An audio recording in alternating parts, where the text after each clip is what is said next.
So let's start with ears. We're going to talk about ears. Okay. What's the natural position for greyhound ears? Lower back. Kind of depends on the dog. Well, how about Chunk? When he's just in relaxed mode, what are his ears doing? Just kind of down and relaxed a little bit, right? Okay. So you want to think about, with the dog, what's the natural position of the dog's ears? Okay, and it's going to vary depending on breeds, right? If you've got German Shepherds or Akitas with the prick ears, their ears are naturally up.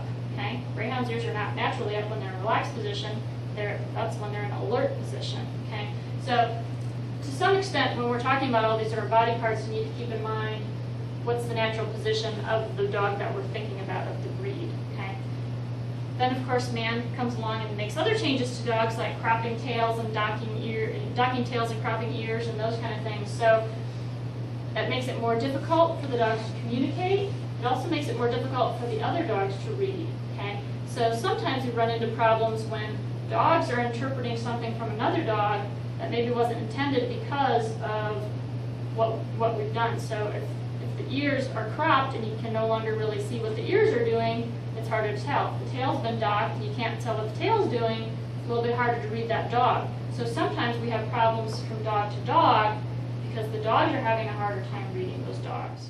But going back to the ears, let's talk a little bit more about ears. If the ears are pinned back, very often that is a fearful or submissive behavior. Okay? Now with greyhounds, they tend to be pinned back sometimes because you're more aerodynamic. If your ears are pinned back, you can run faster. Okay? But keep in mind, other dogs may interpret that ears pinned back a little bit differently. Okay?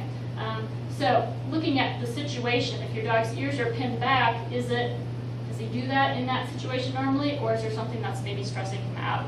Okay?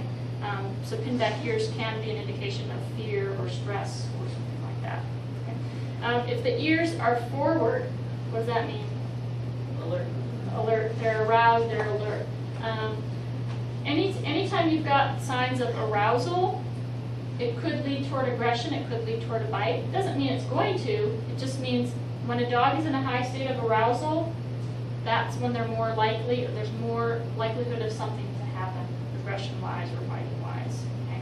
So we always want to, even though they may just be aroused out of playfulness because they want to play with the other dog, or they're excited to see you, or whatever it is, just keep in mind that high arousal is much closer to that level of aggression or biting than a relaxed state.